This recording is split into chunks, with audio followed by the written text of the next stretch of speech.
peur de faire un flop avec vos contenus? On va en parler tout de suite dans ce nouveau podcast et on va se poser la question, est-ce que c'est vraiment nécessaire d'avoir peur de faire un flop dans ses contenus? Et si vous avez envie d'avoir des bons outils pour commencer dans votre transition numérique sans galérer, je vous suggère de télécharger mon kit de démarrage qui contient énormément de ressources. Le lien est dans la description. Voilà, allez-y, foncez, c'est gratuit. Bonjour à tous, bienvenue dans ce nouveau podcast de lweb.fr. C'est Pascal et aujourd'hui on va parler des flops avec ces contenus et l'importance que vous accordez aux flops, à la peur en tout cas, l'appréhension de faire des flops avec vos contenus. Ce podcast, je le fais, il est programmé évidemment pour aujourd'hui, mais je l'ai fait au dernier moment parce que je sors de 4 jours de formation avec des conseillers immobiliers où donc j'ai donné 4 jours de formation et je les ai formés sur la façon d'utiliser leurs réseaux sociaux, notamment au niveau de leur contenu, les différents types de contenus, etc. D'ailleurs, vous pouvez voir plusieurs podcasts ou vidéos qui traitent de ce sujet. Et donc, on a surtout évoqué, enfin, en tout cas, ce qu'il en est ressorti, c'est l'appréhension de la gestion de ces contenus, l'appréhension de faire des flops de ces contenus, l'appréhension de réussir à gérer le temps par rapport à la création de contenu, etc.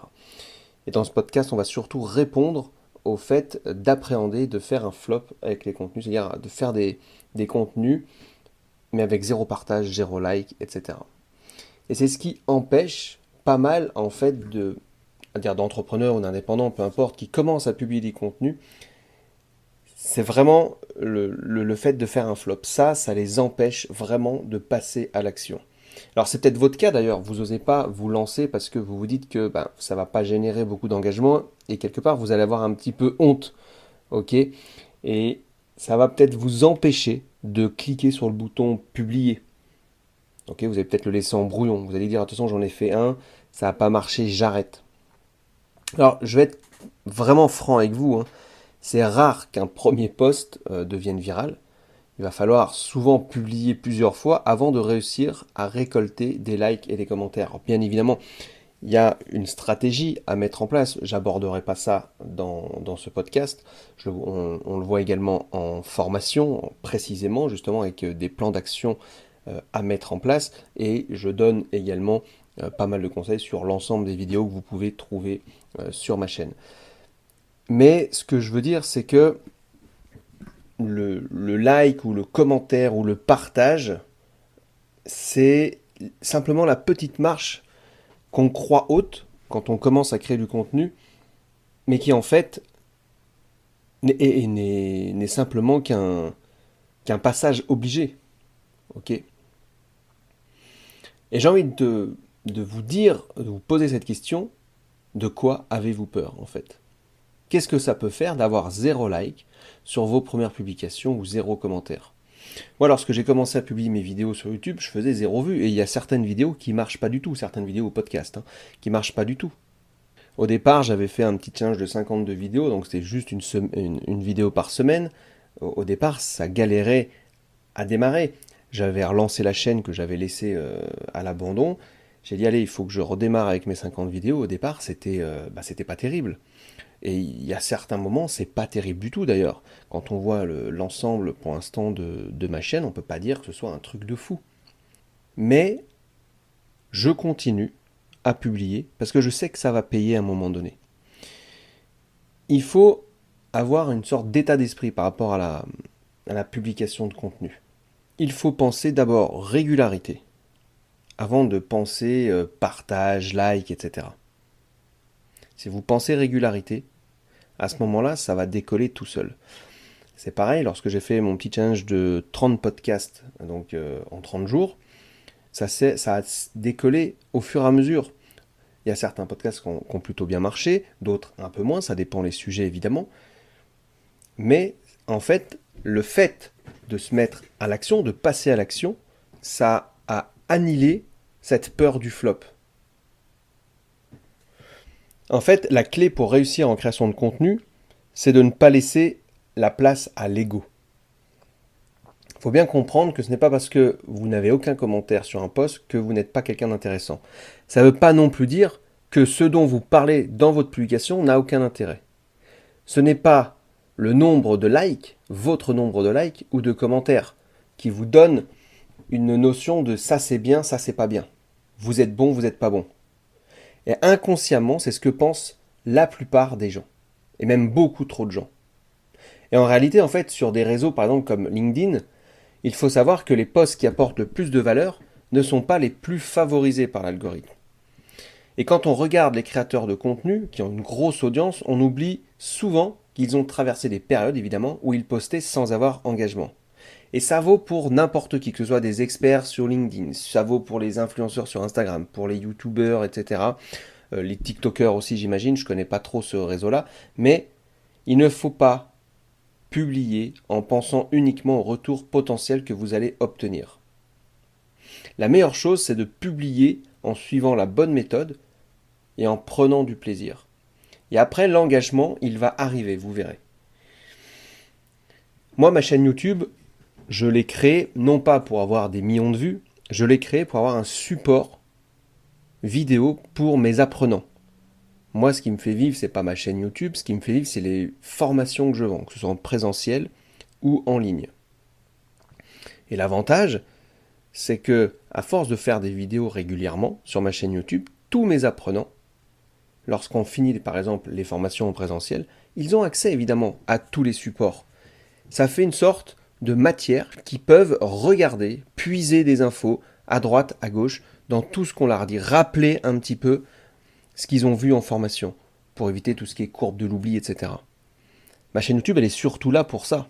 Elle n'est pas là pour faire des millions de vues. Et je ne sais pas si j'en ferai un jour des millions de vues. L'idée, c'est simplement qu'elle soit là en vitrine, en matière, pour que mes vrais clients puissent piocher dedans. Et c'est ça qu'il faut comprendre. Ça dépend de la stratégie qu'on veut avoir. Donc, le contenu, que ce soit vidéo, texte, etc., si ça fait un flop, est-ce que c'est grave? À part le fait que vous allez vous dire tout le monde va se foutre de moi. Mais ça, c'est ce que vous pensez. Inconsciemment, c'est ce que vous pensez. Donc, la chose que je vous conseille de faire pour justement éviter d'avoir peur, pour gagner en confiance lorsque vous allez écrire vos posts, ça va être de passer à l'action, de vraiment passer à l'action. Plus vous allez écrire, plus vous allez publier, que ce soit du contenu vidéo, du contenu texte sur les posts, etc., plus cette peur va disparaître. Et vous verrez qu'au fur et à mesure, vous allez avoir de l'engagement. Après, à vous de trouver le rythme. Est-ce que c'est mieux pour vous de publier 2 fois par semaine, 3 fois par semaine, 1 fois par semaine, 10 fois par semaine? Ça, après, c'est vous. Quel type de contenu, etc. C'est pas l'objet de ce podcast. Ok? Donc ça, après, c'est à vous de voir.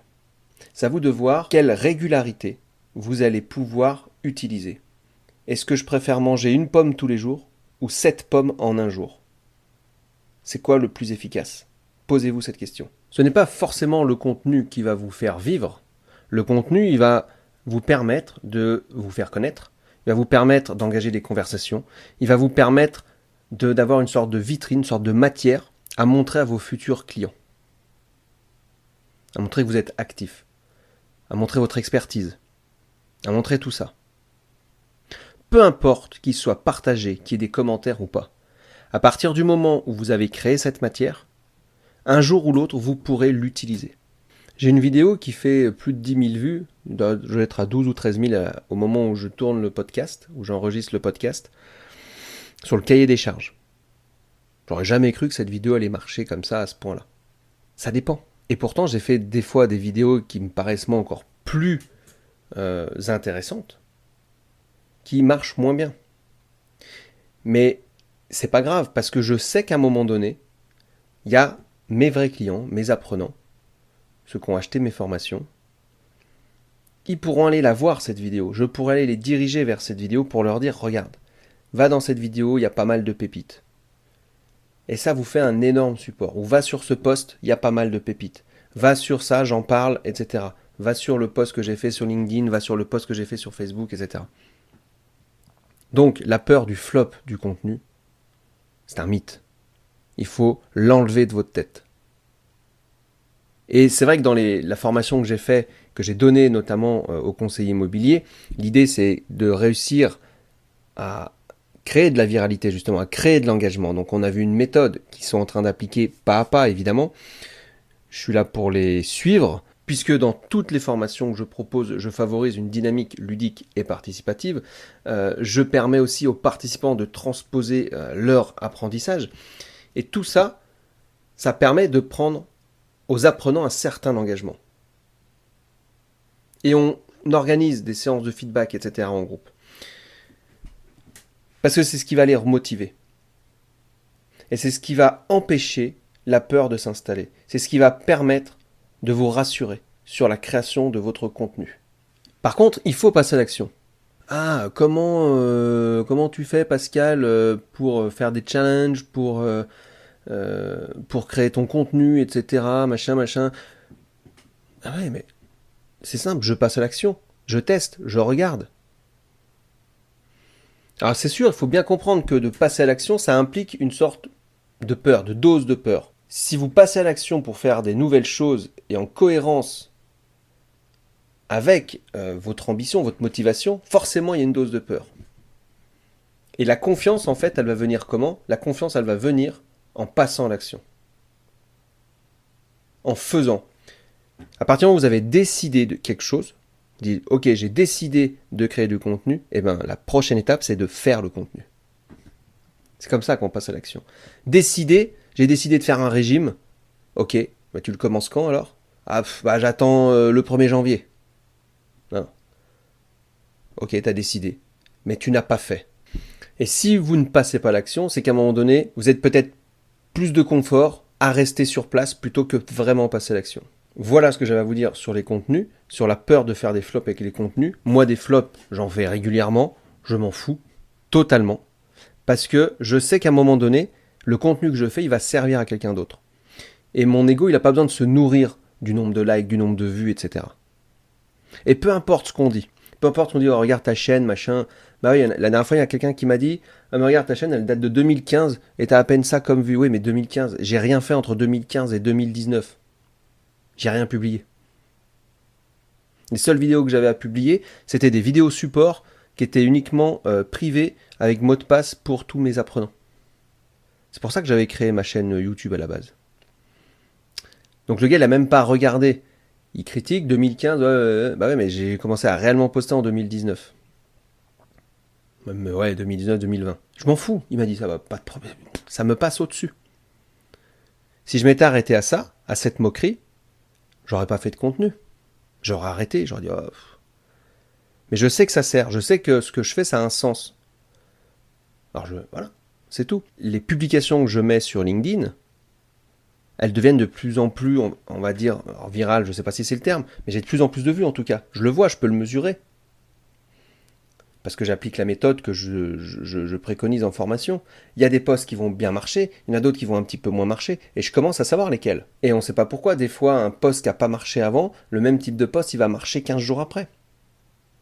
Les réseaux sociaux, c'est ne pas une science exacte. Donc, avoir peur va vous paralyser plus qu'autre chose. Donc, croyez en vous, rassurez-vous, le flop, ça arrive à tout le monde, et franchement, je crois qu'entre nous, tout le monde s'en fout en fait. Que vous ayez 0 partage ou quoi.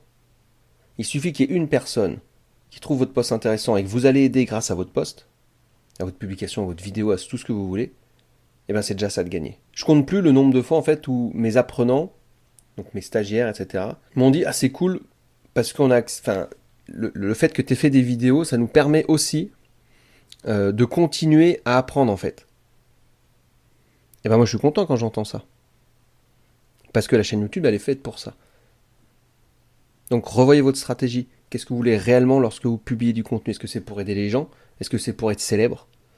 À vous de voir. Mais en tout cas, n'ayez plus peur de faire des flops. Continuez à garder confiance, rassurez-vous, et les posts marcheront au fur et à mesure. Soyez réguliers et surtout décidez et passez à l'action. Voilà, j'espère que ce podcast vous aura rassuré sur la création de contenu, sur le fait de passer à l'action pour créer votre contenu. Moi je vous dis vraiment foncez et vous verrez, vous en aurez forcément un jour les bénéfices. Je vous dis à très bientôt pour un prochain podcast ou une prochaine vidéo. Ciao.